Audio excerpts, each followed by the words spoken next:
Frontal vissé sur le front, ces trailers sont prêts à en découdre. Au départ d'une cour de récré, le TNT est loin d'être un jeu d'enfant.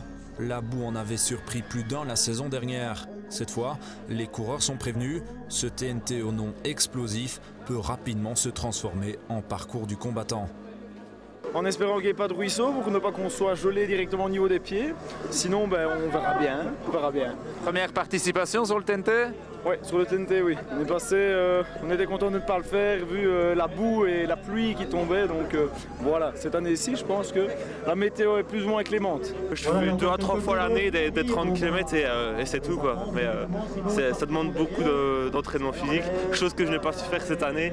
Mais quand on veut, on peut, c'est ce qu'il faut se dire. L'année vient de démarrer en même temps. Voilà, c'est ça. Donc il y a encore beaucoup d'autres courses cette année.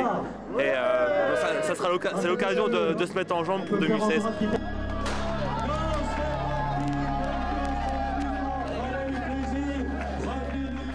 La meute s'élance sur l'une des rares portions de bitume, car très vite, les trailers vont se retrouver sur les sentiers pentus dans la vallée de Rabais.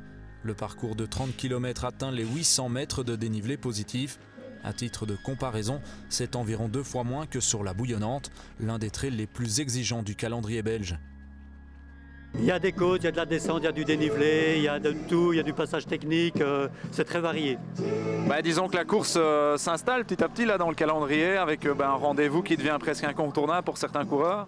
Et voilà, c'est la 4e édition et on a un fiche complet à chaque édition. Donc tant qu'il y a de la demande, nous on continue, les gens s'y plaisent. Complet, c'est-à-dire en nombre de coureurs? En nombre de coureurs, 800 coureurs au départ.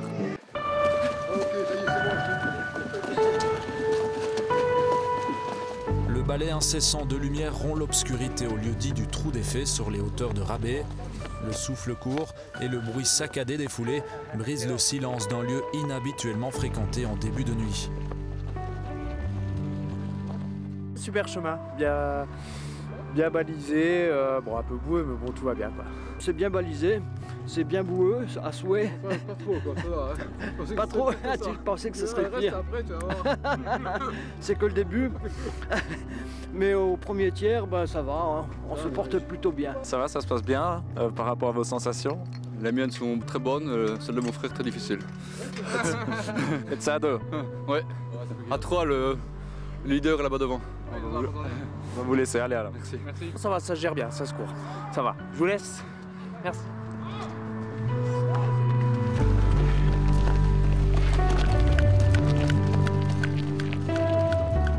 À cet endroit du parcours, il reste alors 20 km à parcourir pour le leader François Redingue, qui fait cavalier seul sur cette épreuve. Il s'imposera à Virton en 2 h et 12 minutes, soit avec une avance de près de 5 minutes sur ses premiers poursuivants.